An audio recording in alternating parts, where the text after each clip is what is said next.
Next up is my buddy John O'Neill. John runs the Blackgate website. Blackgate used to be an anthology-sized quarterly magazine that focused on sword and sorcery, but also featured other subgenres of fantasy. I was honored to have a story published in one of the issues. Blackgate is now an active website that covers all the news, reviews, and thoughts on the spec-lit field. And they're always looking for additional bloggers and contributors. See John. John also writes fiction under the name Todd McNulty. Either both, really. His glorious first novel, a fast-paced doorstop of a book called The Robots of Gotham, is set in a futuristic Chicago after the Robot Rebellion. It was published in 2018 and is available in multiple formats, including a delightful audiobook. He knows everything and everyone and brings an enthusiasm and energy to the field that is virtually unrivaled. Please welcome John.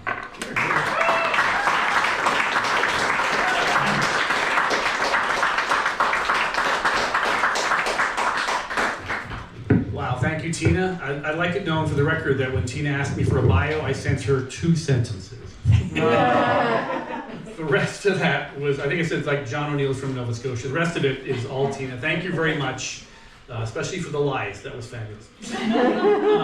I have a very short reading tonight, but I do want to use whatever extra time I have to give a shout out to Tina Jens and especially to Gumbo Fiction Salon. This, it is a wonder and a joy to see so many faces out there, so many smiling faces, so many readers.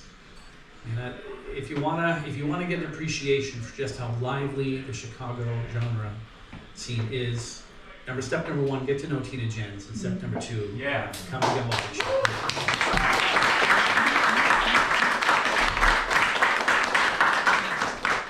Tina, we're gonna miss you, and it's for a lot of reasons. Most of them extremely selfish. Gumbo Fiction and Tina Jens has been a luckstone for me for over a decade. In 2017, I came here 8 years ago, and I stood right over there, and I read a chapter from this gargantuanly, obscenely large, 250,000 word novel, an unsellable novel that every agent I showed it to told me it was unsellable, as a matter of fact. And after I read it at Gumbo Fiction, 11 days later, I had an offer from Helping This Week, publish the book. So,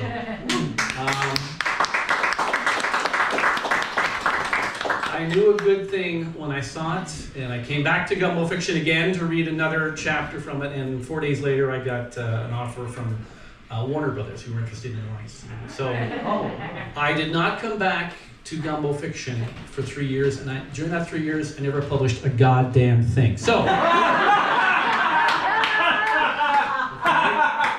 Gumbo Fiction and Tina Jens and your future, it all happens right here. So let's have a round of applause for Tina.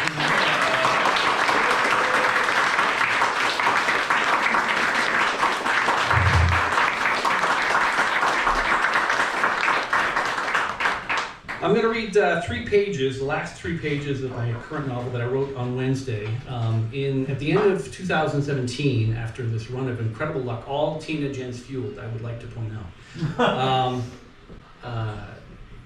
A lot of interest came in for that book from a bunch of different production companies, most of which I'd never heard of. And one of the heartbreaking things, anybody who's been involved, anybody who's published a novel, and any kind of interest in it, is these offers that will come in, virtually none of them go anywhere. And so by December, I was awfully sick and tired of getting these letters and things. And on December 13th of 2018, I got a call from a guy who said he was calling from Europe. He said his name was Tim Miller. He said, he read my book, he loved my book.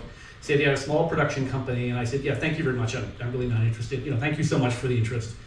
Well, 4 days later, I went online and looked up Tim Miller. He's a guy who directed a film called Deadpool. And the production company he ran, Blur Studio, was a 200-person Netflix production company. And I remember I'll go to my grave knowing my next few words because they were, oh shit. I probably should not have hung up on that guy. So one of the wonderful things about this business, of course, is that it gives you, especially the entertainment business, it gives you countless opportunities to humiliate yourself. So I did eventually end up going to work for Tim. I have done a bunch of different projects for him. I worked on a Star Wars project. I did a Tarzan pitch for him. I'm a writer on the second season of a show called Secret Level. Some of you may be familiar with that. I've done a lot of work for his Love, Death, and Robots scene, which just got renewed for the 5th season.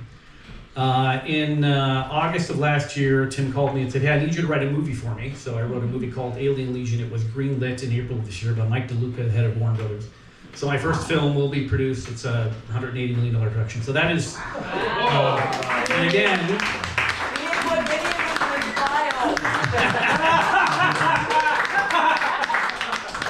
Gumbo Fiction is the key to it all. What I'm going to read you now is, as I said, it is the last 3 pages of a novel I finished on Wednesday. You don't need to know anything about it. The story is it's a possession novel. I call it Veronica Mars meets The Exorcist. It's a possession story where the protagonist is the demon who's possessing the emperor. My narrator is a guy named Rich. You don't need to know anything about him except that he's way out of his depth. He was supposed to be one of the exorcists called to the island. Needless to say, the exorcism goes very wrong. He's one of the few survivors, and in the course of the novel, he has become indebted to a creature whom he only knows as Sulani Fasa. He thinks it's a giant rat. She actually takes the form of an opossum. He doesn't know the difference. So we're going to start, and these are the last 3 pages of the novel called Nightcraft. And Tina, I forgot to tell you this. I have had 2 producers ask about the rights for the novel. It hasn't even been finished. It was finished on Wednesday. So again, one more shout out to Tina Jans. What happens when you come to this? Father Cote and I had dinner at a small restaurant in Albany a week later. He told me he'd retired from the priesthood and joined a quiet monastic order. Oh, shit, I said, that sounds boring. He nodded, oui, boring exactement as I want. It was good to see him like this. Good just to hear him talk. I realized as we sat together that he seemed to have found peace. I mean, real peace. Unlike me. He wasn't troubled by nightmares. He laughed easily. He talked about what had happened to him. But he didn't obsess over it. I don't know how you do it, Father, I said. You suffered more than any of the rest of us, except maybe Amy. If I'd been medically dead for 30 fucking minutes, I don't know if I'd be able to recover. If I could find peace as easily as you have. He laughed. No. Do not be fooled, St. James. I'm not a man at peace. It looks that way to me. No, I'm a man who was haunted by what he has seen and by what he knows to be true. Father, do you remember anything? Afterwards, you mean after JP put 3 bullets into my body? He tapped his chest. Yeah, after that. I do. I recall everything now. After I was shot, Mistress Giovanna hid my spirit in Gehenna. You can't be serious. In Gehenna, like in hell, in your garden? Shit, that sounds terrifying. Yes, said Father Cote evenly. While I was there, I was not mistreated. I wandered freely and spoke with some of the guests in her garden. I saw things I cannot forget. I had no idea what to say except, yeah, I imagine you did. Mm-hmm. My days, Richard, my days as an arbiter are over. My soul was in Giovanna's care for a very short time. It was necessary, but the experience has taught me that life is precious. I cannot send anyone to her garden ever again, no matter how vile their life has been. Do you understand? Yeah, I think so. God has given me the gift of my remaining years. It is a gift that was meant to be celebrated. I will spend the remainder of my life using my days as they were intended in celebration. That sounds epic, Father. Father Cote's idea of celebration, by the way, involved a lot of wine. It took a day or 2 for me to recover. I also insisted on paying for dinner that night, and my bank account never recovered. Father Cote definitely had the right idea about celebrating life, but even modest celebrations need money, and I was rapidly running out. Things changed for me after that. I won't say they changed for the better. It started when I came home with a bag of groceries from the Chicago food pantry. There was a note on my apartment door. I took it down with apprehension, expecting an eviction notice. It wasn't a notice. It was a brief note from Carson apologizing for not getting in touch. That's all it said. Just sorry for not getting in touch. But 2 hours later, when I checked my threadbare bank account, I found a $250,000 deposit from Bertolto Global. After my initial disbelief and subsequent elation, I came back down to earth. Carson never did anything for free. I paid my bills, I straightened up my apartment, and waited for the other shoe to drop. 6 days later, I found another note taped to my door.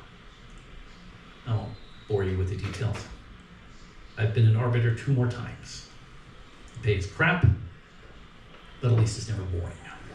I miss Father Cote's steady hand. I've only had to draw the obsidian blade once. I keep it sheathed in a lockbox in my apartment in these days. I rarely see visions of Amy standing in the dark in my apartment. Finally, one evening in mid-November, a raccoon climbed onto my balcony and left 6 acorns in a perfect flower pattern. Now, as signs go, I suppose it left a lot to be desired, but I got the message. The next night, I stood out on my balcony, dressed for travel. A black squirrel leaped up onto the railing from a nearby hickory tree, and he chittered at me. I wasn't expecting a squirrel. Are you my guy? It screeched at me. I sighed and cinched up my jacket. I'll meet you downstairs. I followed that damn rodent for 4 miles across soaked fields and county roads and through countless backyards. An old guy in a windbreaker shouted at me when I popped up out of a hedge and startled him. I hurried after the squirrel, apologizing over my shoulder. In the end, my furry guide brought me to a dimly lit parking lot just off the 287. My pants were ripped and my sneakers were soaked through. I stared in dismay at a Shell station barely 100 yards away. I shouted at the squirrel, "We could have taken a fucking Uber." The squirrel led me down a very dark culvert, nearly hidden by an overgrown viburnum. It ran under a frontage road on the far side of the lot. The squirrel climbed over the overhang and chattered at me. Seriously? The entrance was barely 4 feet wide. I hunkered down, feeling mud squish under my knees, and shone the light from my phone inside. It's too dim to see the other side. I put away my phone and started crawling on all fours like a crab. The squirrel just watched overhead. "You're not coming?" I said just before I slid inside. My guide screeched one last time and then vanished into the bushes. Fantastic. I eventually emerged in an overgrown maze of shrubbery. When I battled my way out, I found myself on the side of a hill. There was no parking lot, no lights, and no Highway 287. The nearest sign of civilization was a dark ribbon of freeway that cut through the hills off in the distance. Solani Fassa was waiting for me. She sat on the top of a rock. "St. James," she said. "Solani," I said, trying to brush cold mud off my pants. It was hopeless. "Hope I didn't keep you waiting?" She shook her head. "So, what are we doing tonight?" I asked. "Dark deeds," she said. "Are you prepared?" "Fuck no." Let's just get this over with. Solani's task took me deep into the woods of western New York on that merciless night. It involved a centuries-old promise, a buried family secret, and the very talkative ghost of a child who died of exposure while lost in a snowstorm in 1904. What the two of us did that night was violent, bloody, and awful. It ended with Solani Fassa weary, but satisfied. Just don't expect me to ever talk about it.